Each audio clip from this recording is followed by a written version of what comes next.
بسم اللہ الرحمن الرحیم۔ ڈسکور اوریجنل کے معزز ناظرین، السلام علیکم۔ اب کس نمبر 441 ملاحظہ فرمائیں۔ پیڈرو کے چہرے پر الجھن کے آثار نمودار ہوئے۔ جہاز کیسے ڈوب جائے گا؟ بیان سا بعد میں جہاز کے غرق ہونے کے اسباب معلوم کرنے کے لیے ایک تحقیقاتی کمیشن بنایا جائے گا۔ اگر اس میں ماہر ہوں گے تو پتہ چلا لیں گے۔ موسی نے گھڑی دیکھی۔ یا تم خود پتہ چلا لو، ابھی وقت ہے۔ ہاں 3-4 گھنٹے میں جہاز کا پرزہ دیکھ لو، اوپر سے اور نیچے سے، اندر سے اور باہر سے۔ میں نے کہا۔ پیڈرو کی صورت کا تاثر بدل گیا۔ تم یہ ثابت کرنا چاہتے ہو کہ جہاز کے کسی بہت مشکل اور پوشیدہ مقام پر تم نے کوئی تباہ کن بم وغیرہ نصب کر دیا ہے؟ کیا میں پوچھ سکتا ہوں کہ جادو سے جنگ جیتنا تم نے کس سے سیکھا؟ جہاز پر قدم رنجا فرمانے کے بعد تم ایک لمحے کے لیے بھی ہماری نظر سے اوجھل نہیں ہوئے، لیکن اپنا کام بھی کرتے رہے۔ یہ جادو نہیں تھا، میں نے کہا۔ پیڈرو ہنسا۔ پھر کوئی غمزاد ہوگا تمہارے ساتھ۔ وہ سب کچھ کرتا رہا اور کسی کو کچھ نظر نہیں آیا۔ یہ کام ہمارے ساتھی گزشتہ رات ہی کر چکے تھے استاد پیڈرو، میں نے کہا۔ اور وہ ساتھی سلیمانی ٹوپی اوڑھ کے آئے تھے کہ کسی کو دکھائی نہیں دیے۔ آدھا کام انہوں نے کراچی کی بندرگاہ ہی میں کر لیا تھا اور باقی جہاز کے روانہ ہونے کے بعد کیا۔ تم اتنا تو جانتے ہوگے کہ کسی بھی ٹائم بم کو 12 گھنٹے سے زیادہ عرصے کے لیے سیٹ نہیں کیا جا سکتا۔ گھڑی کی سوئیاں 12 گھنٹے بعد پھر 1 گھنٹے پر آ جاتی ہیں۔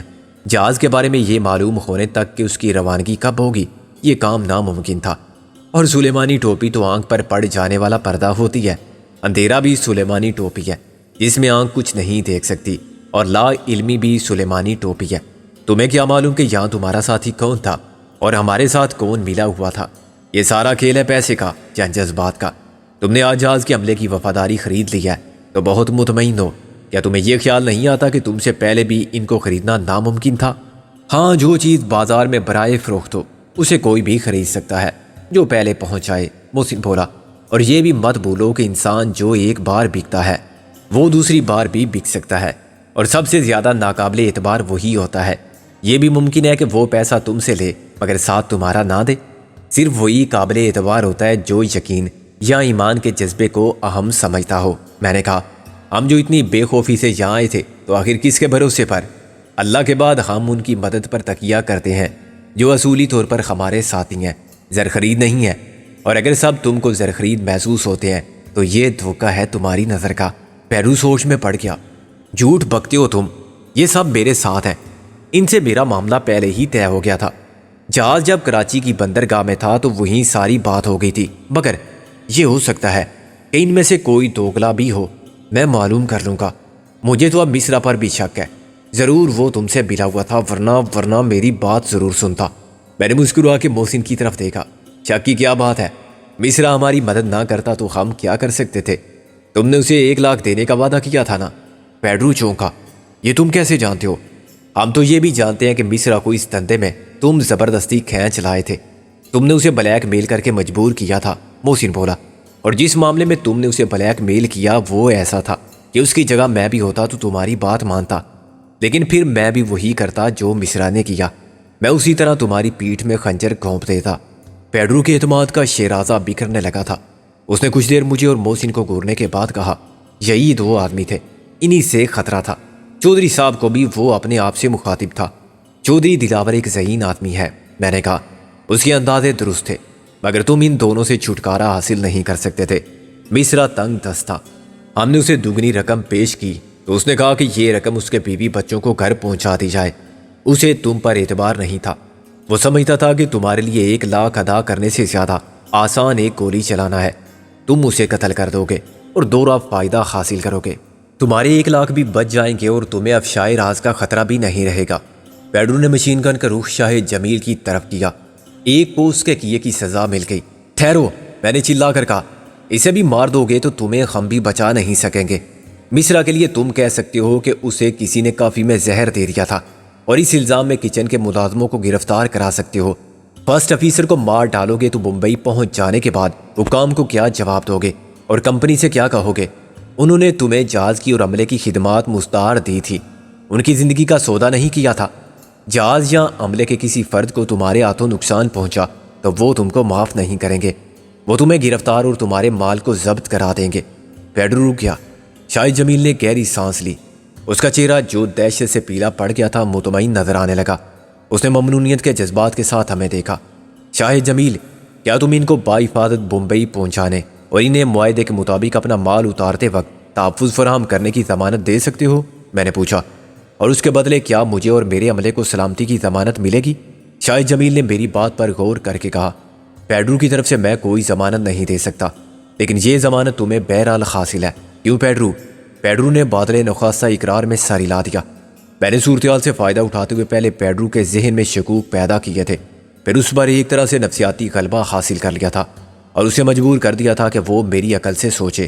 اس طرح پیڈرو کی قوت فیصلہ مفلوج ہو گئی تھی۔ وہ سمجھ رہا تھا کہ ایک دوسرے سے تعاون کرنا مفاد باہمی کے لیے ضروری ہے۔ تم اپنے عملے کو بھی سمجھا سکتے ہو کہ مصرا کی موت ایک حادثہ تھی یا طبی تھی۔ اس کا آرٹ فیل ہو گیا تھا۔ میں نے شاہ جمیل سے کہا، یہ تو ٹھیک ہے لیکن اس سے زیادہ میں کچھ نہیں کر سکتا۔ شاہ جمیل نے کہا، مجھے جہاز کے بارے میں کچھ معلوم نہیں۔ کیا معلوم نہیں؟ پیڈرو غرا کے بولا، یہی کہ مصرا صاحب نے آتش گیر اور تباہ کن مادہ کہاں کہاں چھپایا تھا۔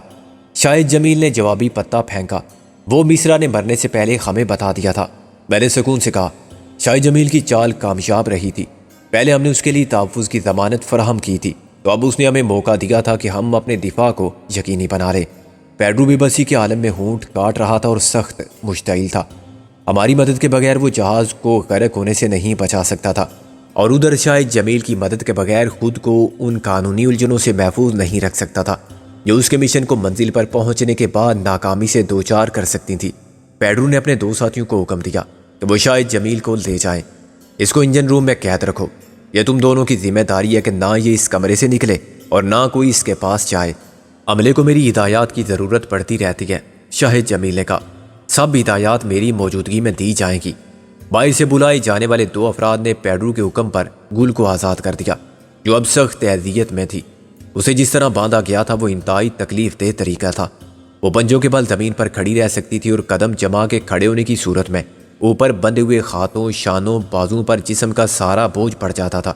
اس کے ہاتھ پیر دوران خون کے متاثر ہونے سے بھی اکڑ گئے تھے، لیکن ابھی تک وہ قوت برداشت کا مظاہرہ کرنے میں کامیاب تھی۔ جب اسے کھولا گیا تو وہ فرش پر ڈھیر ہو گئی۔ جب اسے گھسیٹ کر لے جا رہے تھے تو گل نے چلا کے مجھ سے کہا، سکندر، میری فکر مت کرنا، میں مر جاؤں گی مگر انہیں کچھ نہیں بتاؤں گی۔ وہ ہمیشہ مجھے سکندر بھائی کہتی تھی۔ اس وقت سکندر کہنے کا مطلب یہ تھا کہ وہ رابعہ کا کردار نبھانے پر کمر بستہ ہے۔ اسے میں کیسے بتاتا کہ یہ کام آسان نہیں ہے؟ جو عذاب اس نے تھوڑی سی دیر برداشت کیا تھا وہ تو بہت معمولی تھا۔ رابعہ پر اس سے 1000 گنا مظالم توڑے گئے تھے اور وہ ثابت قدم رہی تھی۔ ایک عورت جب بے ضمیر شیطان صفت بیڑیوں کی خاتوں میں ہو تو اس پر کیسے کیسے انداز ستم آزمائے جا سکتے ہیں۔ گل کو اس کا اندازہ نہ تھا، مگر میں اسے منع بھی تو نہیں کر سکتا تھا کہ وہ رابعہ نہ بنے۔ ایک عذاب جسمانی اذیت کا ہوگا جو وہ اکیلی بھگتے گی، دوسرا عذاب میری ذہنی اذیت کا ہوگا اور ہم دونوں بے بس ہوں گے۔ یہ ٹھیک ہے پیڈرو کہ ہم ایک دوسرے کو زندہ نہیں دیکھ سکتے، میں نے کہا، اور جب موقع ملے گا تو ایک دوسرے کی جان لے کر دلی تسکین حاصل کریں گے، لیکن اس وقت صورتحال مختلف ہے۔ یہ ایک ساتھ خودکشی کر لینے والی بات ہے۔ اس طرح نہ تمہارے لیے جیت کی خوشی ہے اور نہ میرے لیے کامیابی کی۔ تم نے بر وقت فیصلہ کر لیا، یہ بازی ڈرا ہو گئی۔ پیڈرو نے حقارت سے کہا، ابھی میں نے کوئی فیصلہ نہیں کیا ہے، میں اگلی چال سوچ رہا ہوں۔ اب کوئی چال باقی نہیں رہی، میں نے کہا۔ شطرنج کے کھیل میں بھی ایسا ہوتا ہے، تو مورے پھر جمانے پڑتے ہیں۔ وہ ہنسا، بازی ابھی ختم نہیں ہوئی سکندر اعظم، تم کیا جانو کہ میں کون سا مورا کب چل کے تمہیں مات دے سکتا ہوں۔ گول کو لے جانے والے لوٹ آئے تھے۔ پیڈرو نے کہا، اپنا منہ دیوار کی طرف کر لو اور ہاتھ اوپر رکھو۔ اگر تم نے مزاحمت کی یا تلاشی لینے والوں کو یرغمال بنایا تو تمہیں کوئی فائدہ نہیں ہوگا۔ میرے لیے ان دونوں کی زندگی کی کوئی قیمت نہیں۔ بے شک تم جوڈو کراٹے کے ماہر ہو، مگر میرے ہاتھ میں سب مشین گن ہے۔ میں بتا چکا ہوں کہ تم دونوں کی ٹانگیں گھٹنوں کے پاس سے الگ کرنے میں مجھے چند سیکنڈ لگیں گے۔ میرا فوری طور پر کسی جوابی کارروائی کا ارادہ بھی نہیں تھا۔ مجھے تھوڑی سی مہلت مل گئی تھی اور جہاں جد و جہد کے سب راستے بند ہو جائیں وہاں وقت کی مشکل کشائی پر اور دست قدرت کی رہنمائی پر انحصار کرنے کے سوا اور کیا کیا جا سکتا ہے؟ میں نے پیڈرو کے احکامات کی لفظ با لفظ تعمیل کی تھی، مگر شاید وہ میری طرف سے عدم اطمینان کا شکار تھا۔ تلاشی لینے والوں نے بغیر نوٹس دیے اور بے سبب میرے سر پر ریوالور کا دستہ مارا۔ ضرب اتنی شدید تھی کہ میں دیوار کے ساتھ پھسلتا ہوا نیچے گیا، مگر مجھے اپنے فرش پر گرنے کا پتہ بھی نہ چلا۔ غالباً ایسا ہی محسن کے ساتھ بھی ہوا۔ ہوش آنے پر میں نے خود کو بہت عجیب حالت میں محسوس کیا۔ میرے پیروں پر میرا جسم رکوع کی حالت میں قائم تھا، لیکن اس طرح کہ میں 2 کمروں میں بٹ گیا تھا۔ میرا سر ایک گول شگاف سے گزارا گیا تھا جو درمیانی دیوار میں بڑی مہارت سے بنایا گیا تھا۔ یہ شگاف میری گردن کے سائز سے کچھ ہی بڑا تھا۔ اتنے چھوٹے سے سوراخ سے میرا سر نہیں گزر سکتا تھا، چنانچہ سوراخ بڑا رکھا گیا تھا، مگر سر نکالنے کے بعد گردن پر اوپر نیچے لوہے کی سلاخیں فٹ کر دی گئی تھی۔ گردن سے نیچے میرے بازو، دڑ اور ٹانگیں دوسرے کمرے میں رہ گئے تھے۔ میں نے سر کو دائیں بائیں گھما کے دیکھا۔ سیدھے ہاتھ کی طرف محسن کا سر لکڑی کی دیوار میں ایسے لگا ہوا تھا جیسے شکار کیے ہوئے جانور کے بس بھرے سر دیوار پر لگے نظر آتے ہیں۔ میں اپنی گردن کو تھوڑا بہت آگے پیچھے کر سکتا تھا، مگر اس سوراخ سے اپنا سر نہیں نکال سکتا تھا۔ اسی طرح میں رکوع کی حالت میں رہتے ہوئے جسم کو حرکت تو دے سکتا تھا، لیکن صرف اس حد تک کہ ٹانگوں کو تھوڑا سا آگے پیچھے کر سکوں۔ میری ریڑھ کی ہڈی میں تکلیف ابھی قابل برداشت تھی، لیکن میں جانتا تھا کہ اسی طرح میں 1 گھنٹہ بھی گزارا نہیں کر سکتا۔ دوسرے کمرے میں جو 8 فٹ چوڑا اور لمبا تھا، پیڈرو اکیلا کھڑا ہوا تھا۔ کمرے کی خالی دیواریں لکڑی کی بنی ہوئی تھی اور بالکل سامنے والی دیوار میں ایک بند دروازے کے سوا باہر آنے جانے کا کوئی راستہ نہ تھا۔ کمرے کی چھت میں ایک بلب روشن تھا۔ پیڈرو آہستہ آہستہ میرے قریب آیا۔ اس کے لبوں پر وہی پرانی پرخباثت شیطانی مسکراہٹ تھی۔ کیا خیال ہے شاطر اعظم، بازی کیسی جا رہی ہے؟ اس نے میرے منہ پر ایک تھپڑ مارتے ہوئے کہا۔ میرا چہرہ سنسنانے لگا۔ تم بچ نہیں سکتے پیڈرو۔ اس نے میرے دوسرے گال پر تھپڑ مارا۔ بچ تو میں اس وقت بھی گیا تھا جب تم مجھ پر گولیاں برسا رہے تھے اور میں سمندر میں غوطے کھا رہا تھا۔ میرے سر کو ایک جھٹکا لگا۔ اوپر نیچے سے لوہے کی سلاخیں میری گردن میں گڑ رہی تھی اور دائیں بائیں لکڑی کے کھردرے کنارے تھے۔ نہ میں سلاخیں توڑ سکتا تھا اور نہ لکڑی کی دیوار۔ میں تو پیڈرو کو چھو بھی نہیں سکتا تھا۔ میرے ہاتھ پیر جو میری طاقت تھے دوسرے کمرے میں قید تھے۔ مصرا نے کیا بتایا تھا تمہیں؟ پیڈرو نے محسن کے سامنے جا کے کہا۔ اس نے بتایا تھا کہ پیڈرو کے 3 باپ تھے، محسن بولا۔ پیڈرو نے اس کے منہ پر 3 تھپڑ مارے۔ ہر تھپڑ بھرپور تھا اور اس کی آواز خالی کمرے میں پٹاخے کی طرح سنائی دی۔ وہ پھر میری طرف لوٹ آیا۔ یہی سوال میں تم سے کرتا ہوں۔ مجھے تو مصرا نے بتایا تھا کہ یہ تمہاری خاندانی روایت ہے، سب کے 3 باپ ہوتے ہیں۔ میں نے کہا۔ پیڈرو نے مجھے 3 تھپڑ نہیں مارے۔ وہ پیچھے ہٹ کے کہنے لگا، اس کا مطلب ہے کہ تم اپنی ضد پر قائم رہو گے، ہمیشہ کی طرح 100 پیاز اور 100 جوتے کھاؤ گے، تمہاری مرضی۔ اس نے باری باری ہم دونوں کو دیکھا اور دروازہ کھول کے کمرے سے نکل گیا۔ محسن، کیا تجھے اندازہ ہے کہ اب کیا ہوگا؟ ہاں، وہ گل کو لائے گا، محسن نے کہا، اور اس کے ساتھ محسن میں اسے بتا دوں گا کہ یہ رابعہ نہیں ہے۔ میں نے کہا، اس سے کیا فائدہ ہوگا؟ محسن نے بڑی مشکل سے میری طرف گردن گھمائی۔ وہ ہر صورت میں وہی کرے گا جو اسے کرنا ہوگا۔ گل اپنی جان بچا سکتی تھی، میں نے افسوس سے کہا، اگر وہ چاہتی، مگر اس نے کوشش تو کی ہی نہیں۔ وہ ہمارا ساتھ دینے کی کوشش کر رہی ہے، یہ زیادہ اچھی بات ہے اور حوصلے کی بات ہے۔ ہم برے پھنسے، میں نے کہا، اور یہ سب تھوڑے سے تذبذب کا نقصان ہوا ہے۔ جہاز پر آتے ہی ہمیں اچھا موقع ملا تھا، ہم وہیں سب کو ٹھکانے لگا دیتے، سب موجود تھے وہاں۔ ہاں، ضرورت سے زیادہ احتیاط بھی اچھی نہیں۔ ہم نادر غالب کی طرف سے فکر مند تھے کہ کہیں وہ مشکل میں نہ پڑ جائیں۔ اب یہ بھی معلوم نہیں کہ وہ جہاز پر ہیں بھی یا نہیں۔ میری گردن درد سے اینٹ رہی تھی اور میرے لیے کمر کا درد ناقابل برداشت ہونے لگا تھا۔ میں مجبور تھا کہ اپنے دڑ کے بوجھ کو ٹانگوں پر اٹھائے رکھوں، اس سے میری ٹانگوں کے پٹھے بھی اکڑ رہے تھے۔ مجھے اندازہ تھا کہ کچھ دیر بعد میرے لیے خود کو سنبھالنا بالکل ناممکن ہو جائے گا۔ بے ہوشی میں میرا جسم لٹک جائے گا اور اس کا سارا بوجھ گردن پر آئے گا جو سلاخوں کے درمیان پھنسی ہوئی ہے۔ اگر میں گردن ٹوٹنے سے نہ مرا تو سانس رکنے سے ضرور مر جاؤں گا۔ اور یہ مہلت کتنی ہوگی؟ 1 گھنٹہ؟ زیادہ سے زیادہ 2 یا 3 گھنٹے۔ میرے ذہن پر مایوسی کے جالے پھیلنے لگے۔ ٹوٹی کہاں کمند؟ دروازہ کھلا تو میں چونکا۔ گل اندر آئی اور ایک دم اس کی نظر میرے اور محسن کے چہرے پر گئی، جو سامنے سے دیکھنے پر دیوار میں جڑے ہوئے نظر آتے ہوں گے۔ اس کا چہرہ دہشت سے پیلا پڑ گیا۔ اس کے ساتھ ہی اندر آ جانے والے پیڈرو نے اسے دھکا دیا تو وہ منہ کے بل گری۔ پیڈرو میرے سامنے آ گیا۔ تم سمجھ تو گئے ہوگے کہ اب میں کیا کروں گا؟ ہاں، مجھے معلوم ہے، میں نے سکون سے کہا، اور رابعہ بھی جانتی ہے۔ تم اسے بے آبرو کرو گے، اس کی نسوانیت کی بھرپور تذلیل کرو گے اور مجھے مجبور کرو گے کہ میں سب دیکھوں، اور تم اس کے لیے تیار ہو؟ اور میں کیا کر سکتا ہوں؟ میں اپنی آنکھیں بند رکھ سکتا ہوں، کان کیسے بند رکھوں گا؟ میں تمہارا بھی کچھ نہیں بگاڑ سکتا۔ ہاں، ایک کام ضرور کر سکتا ہوں، میں نے کہا، اور اس کے منہ پر تھوک دیا۔ وہ میری اتنا قریب تھا کہ تھوک اس کی آنکھوں میں گیا۔ اب دیکھو کہ میں کیا کر سکتا ہوں۔ پیڈرو نے مجھے چیخ کر گالی دی اور پھر جیب میں سے کچھ نکالا۔ ایک چھوٹا سا چمڑے کا ٹکڑا تھا، تقریباً ایک بالشت لمبا۔ اس کی شکل جوتے کے سول جیسی تھی۔ اس نے نچلے کم چوڑے حصے کو ہاتھ میں پکڑ کر وہ چمڑے کا ٹکڑا میرے منہ پر مارا۔ اس کی آواز پٹاخے کی طرح سنائی دی اور مجھے یوں لگا جیسے میرے ایک گال پر انگارے دہکنے لگے ہیں۔ جلن سے یوں محسوس ہوتا تھا جیسے چمڑے کے ساتھ میری کھال بھی اتر گئی ہوگی۔ گل نے، جو تھوڑا سا سر اٹھا کے دہشت سے کانپ رہی تھی اور رو رہی تھی، ایک چیخ ماری۔ پیڈرو نے میرے دوسرے گال پر وار کیا، پھر پہلے گال پر۔ ہر ضرب کے ساتھ میرا سر جھٹکے کھاتا رہا۔ یہ دیکھو، پیڈرو نے اس چمڑے کے ٹکڑے کو میرے سامنے کیا، یہ تمہارا خون ہے۔ میں نے کراتے ہوئے چمڑے پر نظر آنے والے سرخ داغ کو دیکھا۔ یقیناً میرے چہرے کی کھال پھٹ گئی تھی۔ چاٹو اسے، پیڈرو چلایا اور اس نے سول جیسے چمڑے کو میرے منہ پر رگڑ دیا۔ خون کا ایک قطرہ رخساروں سے بہہ کر ٹھوڑی تک پہنچا اور نیچے ٹپک گیا۔ اب بتاؤ، تم نے جھوٹ بولا تھا یا سچ؟ اس نے میرے بال پکڑ کے سر کو جھٹکا دیا۔ اس کے بارے میں نے کہا، مصرا نے تمہیں کچھ نہیں بتایا تھا، وہ سب تمہارے دماغ کی اختراع تھی۔ تمہیں جھوٹ سچ کا پتہ چل جائے گا۔ میں نے کہا، وہ جھوٹ تھا یا سچ؟ پیڈرو چلایا۔ وہ سب سچ تھا، میں نے کہا۔ پیڈرو نے دوسری جیب میں سے ایک شیشی نکالی، اس میں ایک بے رنگ محلول تھا۔ یہ محلول اس نے میری آنکھوں پر ٹپکا دیا۔ میرا خیال تھا کہ وہ تیزاب ہوگا، لیکن وہ نمک کا پانی تھا۔ یہ پانی میری رخساروں کی پھٹی ہوئی کھال تک پہنچا تو میرا چہرہ پھر آگ میں جلنے لگا۔ بولو، وہ جھوٹ تھا؟ وہ سچ تھا، میں نے درد سے تڑپتے ہوئے کہا۔ مشکل یہ تھی کہ میں سر کو کرم میں ہلاتا تو خود اپنی ہی گردن زخمی کرتا۔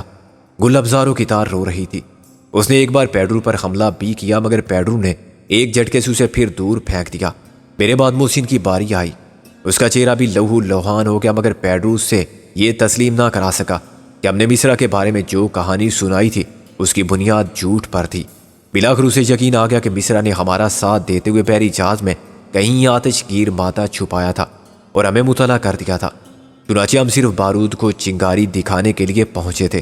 اگر پیڈرو کا یقین اس کے برعکس ہوتا تو اس کے لیے پریشانی کی کوئی بات نہ ہوتی۔ اب اسے احساس تھا کہ مصرا تو مر گیا، لیکن معلوم نہیں جہاز پر اس کے علاوہ کون ہمارا ساتھی ہے۔ وقت کم تھا اور وہ اتنے بڑے بحری جہاز کی تلاشی نہیں لے سکتا تھا۔ اسے یہ بھی معلوم نہیں تھا کہ جہاز کو تباہ کرنے کا سامان کیا ہے۔ ویسے تو خود اسلحے سے لدا ہوا جہاز ایک چلتا پھرتا بم تھا، لیکن اس میں دھماکہ کرنے کے لیے ٹائم بم رکھا گیا ہوگا، ڈائنامائٹ لگا دیا گیا ہوگا، آگ لگانے کا بندوبست کیا گیا ہوگا۔ یہ مصرا جانتا تھا یا پیڈرو کے یقین کے مطابق ہم جانتے تھے؟ وہ سمجھتا تھا کہ ہم موت سے ڈرنے والوں میں نہیں ہیں اور روزی اول سے سر بکف جان ہتھیلی پر لیے کفن بردوش پھرتے ہیں۔ وہ اپنی جان بچانے کے لیے لائف بوٹ میں فرار ہو سکتا تھا، مگر اس کا مسئلہ جہاز پر لدے ہوئے اسباب کو بچانے کا تھا، جو اس کے بیان کے مطابق کروڑوں کا تھا۔ ظاہر اس مال کی قیمت دلاور اینڈ کمپنی وصول کر چکی تھی اور اب یہ ان کی ذمہ داری تھی کہ مال خریدار تک پہنچے۔ جہاز غرق ہو جانے کی صورت میں دلاور اینڈ کمپنی کو نقصانات کی تلافی کرنی پڑتی اور ان کی ساکھ بھی متاثر ہوتی۔ اس جہاز پر پیڈرو مال سپلائی کرنے والوں کا نمائندہ تھا اور ہم نے اس کے لیے بہت بڑی پریشانی پیدا کر دی تھی۔ دیکھو سکندر، اس نے کچھ دیر تک کمرے میں چکر لگانے کے بعد کہا، میں بہت برا آدمی ہوں۔ آدمی کا نام بدنام مت کرو، کہو کہ میں بدترین شیطان ہوں۔ میں نے کہا، میں تم کو 5 منٹ دوں گا۔ اس نے کہا، اگر تم میرے ساتھ تعاون کرو گے تو میں تم کو باحفاظت نکل جانے کا موقع دوں گا۔ تم صرف یہ بتا دو کہ جہاز کو تباہ کرنے کے لیے مصرا نے کچھ رکھا ہے تو کہاں رکھا ہے؟ یہاں سے ہم باحفاظت کیسے جائیں گے؟ میں نے کہا، اس کا طریقہ بھی مجھے سمجھا دو۔ کوئی ہیلی کاپٹر لے جائے گا ہمیں یا اقوام متحدہ کی امن فوج آئے گی؟ ایک بار اعتبار کر کے دیکھو مجھ پر، یعنی ایک بار بے وقوفی کا مظاہرہ کرتے ہوئے مر کے دیکھوں۔ اور پہلے ہی تم کو بتا دوں کہ ٹائم بم سکندر، محسن نے چلا کے کہا۔ مجھے یوں ٹوکا جیسے میں نے غلطی سے ٹائم بم کا حوالہ دے کر راز کو راز نہیں رہنے دیا تھا۔ میں نے شرمندگی سے اس کی طرف دیکھا۔ سوری یار، کیا ضرورت ہے کوئی جواب دینے کی؟ محسن نے برہمی سے کہا، اس کتے کو بھونکنے دیتے، اب مرنا ہے تو ایک بار ہی مریں گے سب کے ساتھ۔ تو ٹائم بم نصب کیا ہے؟ پیڈرو نے کچھ دیر بعد خود کلامی کے انداز میں کہا، ہاں اتنا تو تمہیں معلوم ہو ہی کیا ہے، باقی تم خود معلوم کر لو۔ میں نے کہا، مجھ سے کوئی توقع مت رکھو اعتبار کی، مجھے معلوم ہے کہ تمہارا اور میرا صرف دشمنی کا رشتہ ہے۔ سکندر، میں رابعہ کی عزت و آبرو کو ادھیڑ کر رکھ دوں گا، تمہارے سامنے اس کی کھال کھینچ لوں گا۔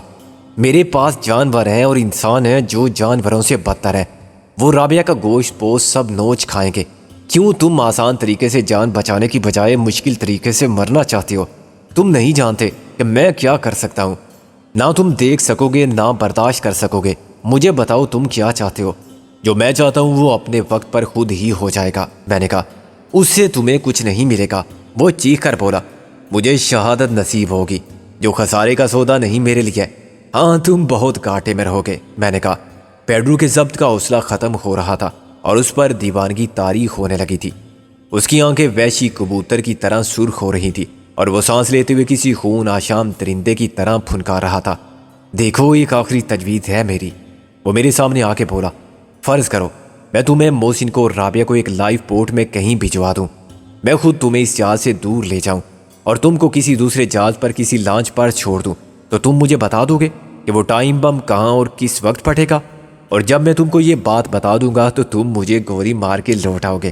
نہیں نہیں، کسی کے پاس اسلحہ نہیں ہوگا، میں تمہیں یقین دلاتا ہوں۔ پیڈرو نے کہا تم میری تلاشی لے لینا، پھر تم واپس کیسے آؤ گے؟ میں نے اس کی گھبراہٹ اور بدحواسی پر دل میں لطف اندوز ہوتے ہوئے کہا میں ایک اور لائف بوٹ میں، یہ ٹھیک ہے۔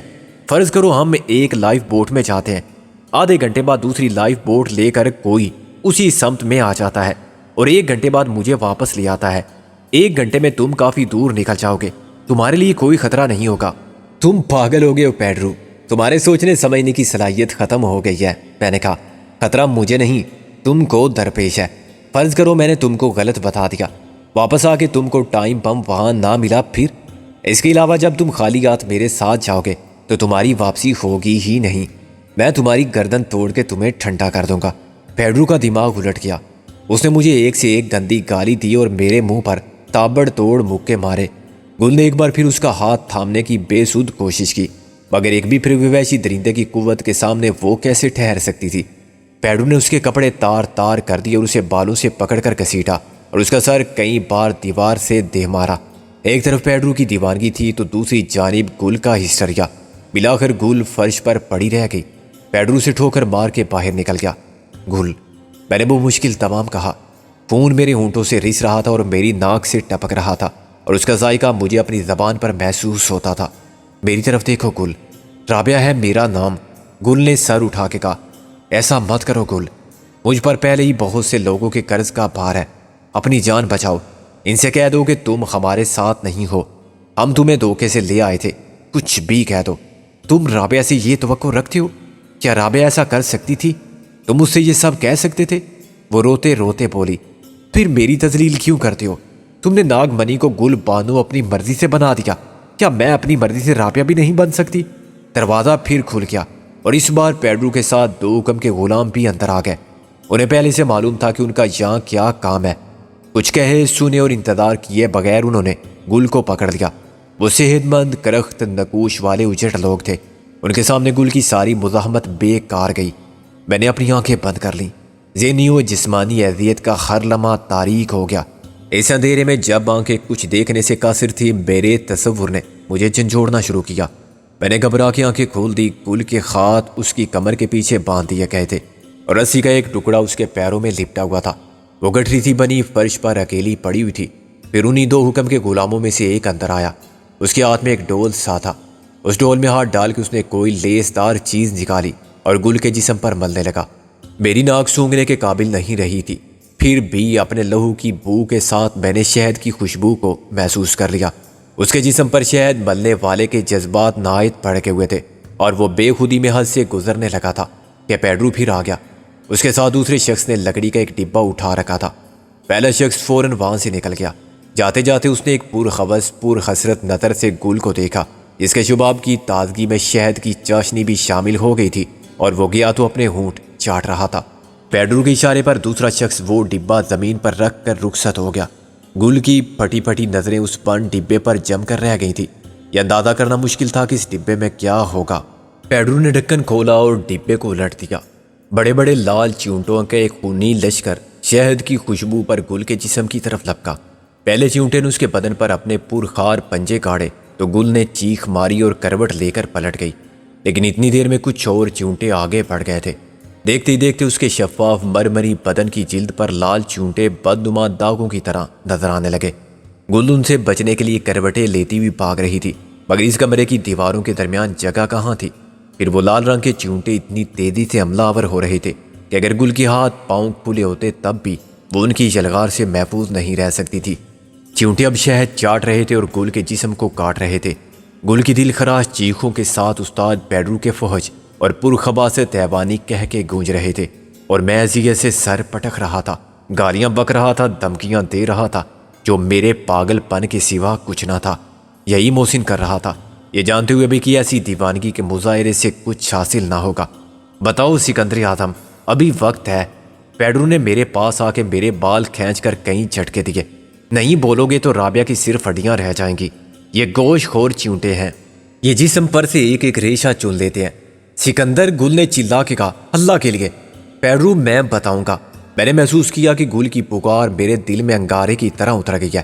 نہیں نہیں، تم کو رابعہ کی قسم، گل نے چلا کے کہا، تم کچھ نہیں بتاؤ گے۔ تم کو اس محبت کی قسم جو تمہیں رابعہ سے ہے، تم ہار نہیں مانو گے۔ میرا لہو رگوں میں سرد پڑنے لگا، منجمد ہونے لگا۔